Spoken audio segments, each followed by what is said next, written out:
Hey everybody, it's Dr. Eric Balcash. We're back for another edition of Thyroid Thursday, and today we're talking about total hormones on a thyroid panel.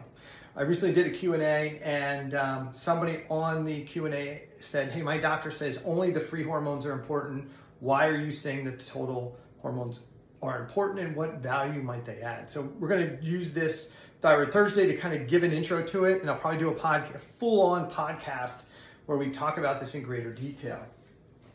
So let's start with what's the difference, right? What's total T4 and what's free T4? Total T4 includes the amount of T4 that's bound to the transport protein and the amount of T4 that's not bound to the transport protein. So, little refresher. When the thyroid gland makes thyroid hormone, or you take thyroid hormone medication, it gets into the bloodstream and then it's bound to a transport protein, okay? When it's bound to the transport protein, it's essentially inactive, but it's available to be transported throughout the whole body, okay? If it's not bound to a transport protein, then it's in its free state. And when it's in that free state, it can either get into the cell or it can get metabolized, and it's not gonna hang around as long. So the body holds on to T4 so it can be transported and be maintained for a longer period of time. Okay, so that's total T4 is what's bound and free. That's the whole caboodle. And when we measure free T4, it's just the free fraction. It does not include the bound fraction. For total T3 and free T3, it's the same thing. Total T3 includes what's bound to the transport protein and what's free. The free T3 only includes the free fraction, okay? So that's what those are. So why would somebody say that only the free T4 or only the free T3 matters? Because what they've been taught is that it's the free fragment that can actually be transported into the cell and then be utilized by the cell. So they've been taught that that's the only part that matters. But it's not true, because you could have normal total production, you could have plenty of thyroid hormone production, but there's lots of factors that could reduce the amount of free hormone available. If you were taking estrogen, any type of hormone, other hormone replacement therapy that increased hormone binding globulin, then the free fraction can go down. But there's a number of things that can cause a lower amount of free hormone despite having plenty of total. If you just add more thyroid hormone to somebody who already has plenty of total hormone, but they have a problem with getting it free, it may not result in more free hormone. It may actually raise the binding globulins and create more significant issues, more problems. So that's one of the reasons that somebody might say it's the only part that matters, because they are only concerned about the free component. But it all matters. When we're doing more than just trying to manage a lab value, when we're actually trying to understand the full story about what's happening with someone's thyroid physiology, when we're really trying to help them recover their thyroid physiology and not just manipulate it or manage it, the whole lab value matters. Every test matters. So let me give you some examples. So you could have free T4, could be totally normal, but there's not enough total hormone. Somebody's got thyroiditis going on at the gland, and so they're not on thyroid medication yet. TSH is normal, free T4 is normal, but the total production of T4 is down. Why is that significant? Because in that situation, there just isn't enough total T4 available. That may result. They could have enough free hormone available, but if total T4 production is low, guess what's going to happen to total T3 production? It's going to be down, but you won't see it if you only ran a TSH and free T4. In that situation where there's thyroiditis, there's inflammatory mechanisms going on. They could have low production, low total T4, low total T3, because the gland isn't producing as much T4 or T3. And because of the inflammatory process going on, TSH can stay artificially normal, at least for a while. The same inflammatory mechanisms will reduce T4 to T3 conversion, so that free T4 could still be normal, but there's reduced total T3 and free T3, and the person could not feel well, okay? So when we look at just the snippet, just the little picture, it doesn't tell us the full story.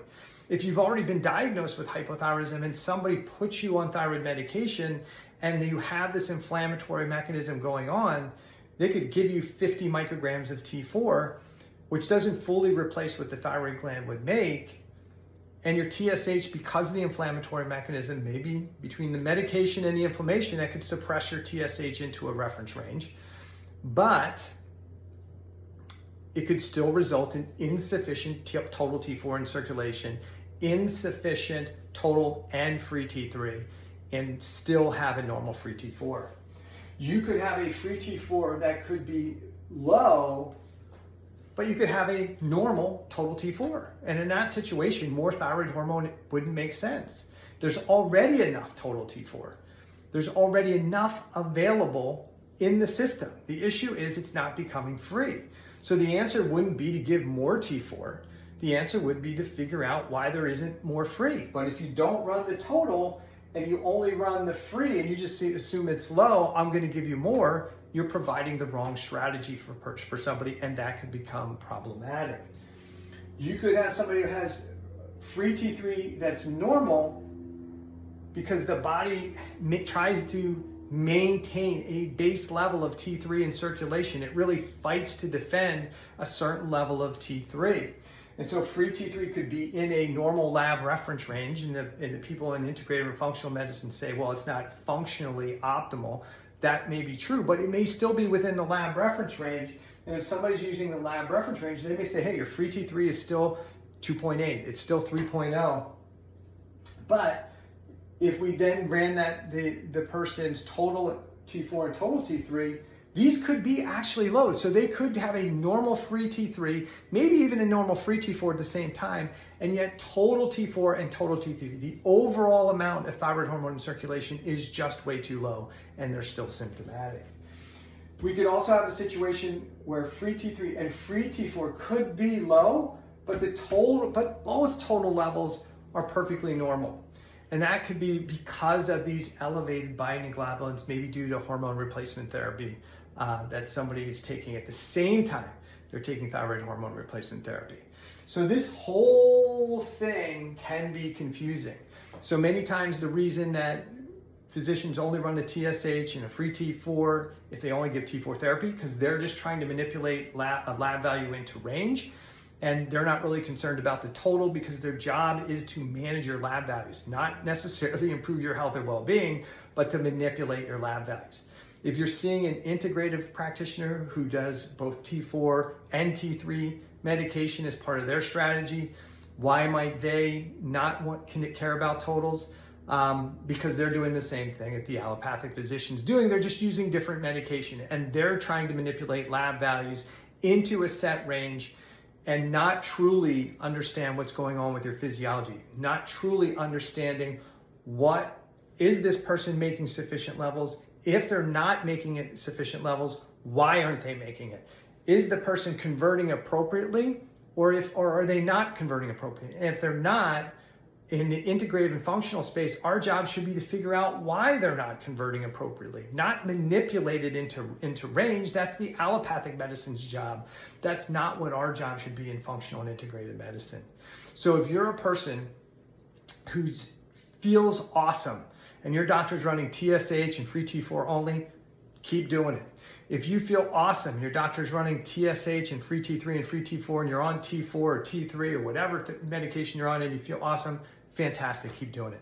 But if you're the person, like so many people who are being treated for hypothyroidism, if you're one of those people who your doctor's only running TSH and free T4 and you're on T4 only, or your doctor's only running TSH and free T3 and free T4, and no total T4, no total T3, maybe a reverse T3, but they're not running total T4 and T3, and you still feel symptomatic, you need to demand a comprehensive panel with total hormones so you can get a clearer picture. And then the other suggestion is find somebody like me who actually understands how to interpret the labs and give you better advice on how to recover your thyroid physiology. If you have any questions, reach out to me wherever you watch this video. And if you need some help, go to my website and schedule a complimentary discovery call.